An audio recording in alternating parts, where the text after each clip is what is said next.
Sidang lanjutan 5 aktivis Desa Ngepung, Kecamatan Patian Rowo, Kabupaten Nganjuk, Jawa Timur yang ditahan karena diduga telah melakukan pengrusakan terhadap kunci pagar dan pot bunga saat aksi demo di depan pendopo Kabupaten Nganjuk yang digelar di Lapas Nganjuk dengan sistem telekonferensi dengan agenda pembacaan pledoi oleh penasehat hukum. 5 terdakwa tidak dapat dihadirkan semua karena salah satu dari terdakwa saat persidangan mengalami sakit dan dirawat di RSUD Nganjuk. Pembacaan pledoi pertama dibacakan oleh wakil terdakwa Suroso. Dalam pembelaannya, Suroso meminta kepada majelis hakim untuk membebaskan dirinya karena yang dilakukan adalah merupakan fungsi kontrol dan pengawasan dana desa yang telah diperintahkan Presiden Joko Widodo.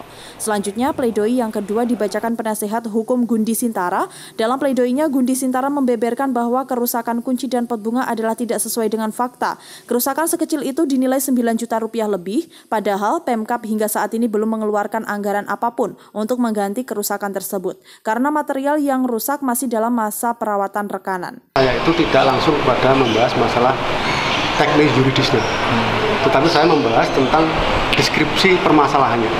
Karena saya menilai bahwa kasus Ngepung ini bukan kasus kriminal biasa. Karena apa? Karena teman-teman aktivis MPM itu kan memperjuangkan tentang transparansi keuangan di pemerintahan desa. Kemudian ada efek terjadinya, katakanlah dugaan pengurusakan dan lain-lain, itu kan persoalan yang menurut saya hanya sampingan saja. Baru pada tahap yang kedua, di dalam pledoi tadi, saya membahas tentang teknik yuridisnya. Dan teman-teman kan juga tadi mendengarkan uraian kami, menurut pendapat kami dari tim penasihat hukum itu,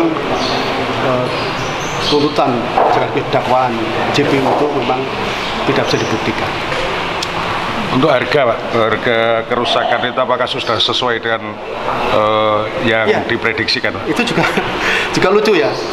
Masa pot ya, rusak, pecah ya, kemudian slot pintu itu patah.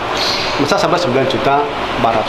Nah, ternyata setelah kita dalam persidangan itu, ternyata yang menghitung itu bukan pejabat Pemkab, yang menghitung adalah rekanan yang menurut pejabat Pemkab itu yang saat ini masih dalam masa pemeliharaan atau P2.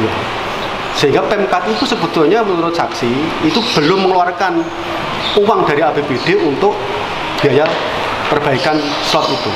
Usai persidangan, keempat terdakwa kembali ke dalam tahanan sambil meneriakan tetap semangat. Di luar sidang, Yusuf Wibisono, kuasa hukum aktivis menyampaikan kelima aktivis juga telah berkirim surat terbuka kepada Presiden, Mahkamah Agung juga Kapolri yang intinya mereka meminta keadilan.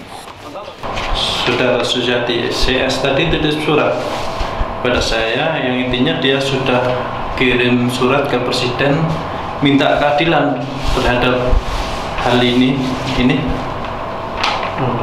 Intinya bahwa apa yang dilaksanakan hanya unras pengawasan terhadap